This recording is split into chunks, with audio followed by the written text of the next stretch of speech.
नमस्कार दोस्तों, आपका हमारे चैनल में स्वागत है। कामिका एकादशी पर क्यों करें दीपदान, जानिए महत्व और पौराणिक कथा। दोस्तों, श्रावण कृष्ण पक्ष में आने वाली इस एकादशी को कामिका एकादशी कहते हैं। कुंती पुत्र धर्मराज युधिष्ठिर कहने लगे कि हे भगवान, आषाढ़ शुक्ल देवसेनी एकादशी तथा चातुर्मास महात्म मैंने पहली प्रकार से सुना। अब कृपा करके श्रावण कृष्ण एकादशी का क्या नाम है सो बतलाइए।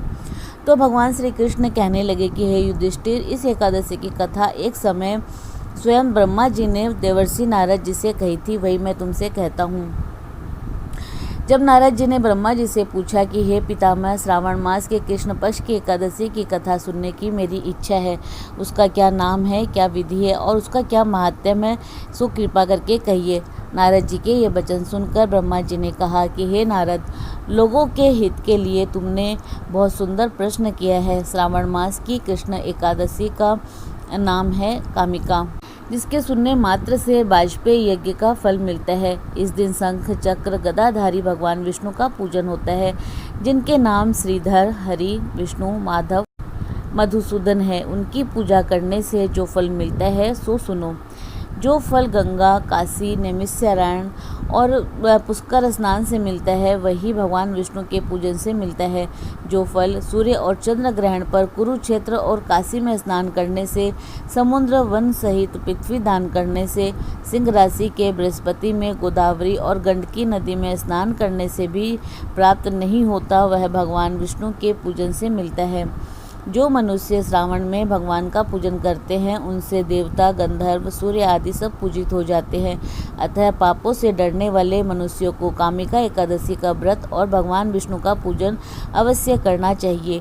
पाप रूपी कीचड़ में फंसे हुए और संसार रूपी समुद्र में डूबे हुए मनुष्यों के लिए इस एकादशी का व्रत और भगवान विष्णु का पूजन अत्यंत आवश्यक है।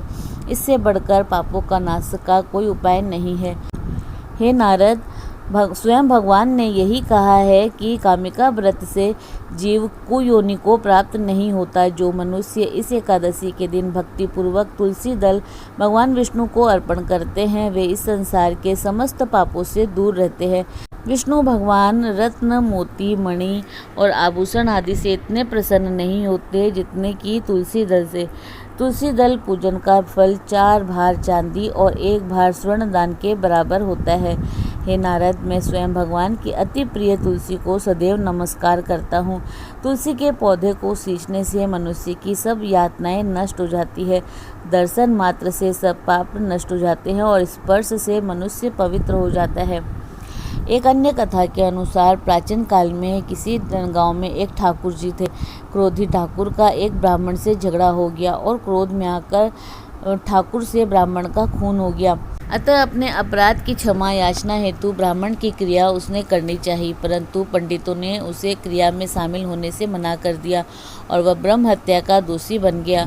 परिणाम स्वरूप ब्राह्मणों ने भोजन करने से इनकार कर दिया। तब उन्होंने एक मुनि से निवेदन किया कि हे भगवान, मेरा पाप कैसे दूर हो सकता है। इस पर मुनि ने उसे कामिका एकादशी व्रत करने की प्रेरणा दी। ठाकुर ने वैसा ही किया जैसे मुनि ने उसे करने को कहा था।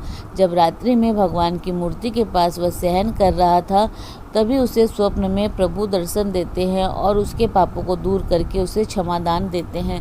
कामिका एकादशी की रात्रि को दीपदान और जागरण के फल का महात्म्य चित्रगुप्त भी नहीं कह सकते। जो इस एकादशी की रात्रि को भगवान के मंदिर में दीपक जलाते हैं, उनके पितर स्वर्ग लोक में अमृत पान करते हैं, और जो घी या तेल का दीपक जलाते हैं, वे 100 करोड़ दीपकों से प्रकाशित होकर सूर्य लोक को जाते हैं।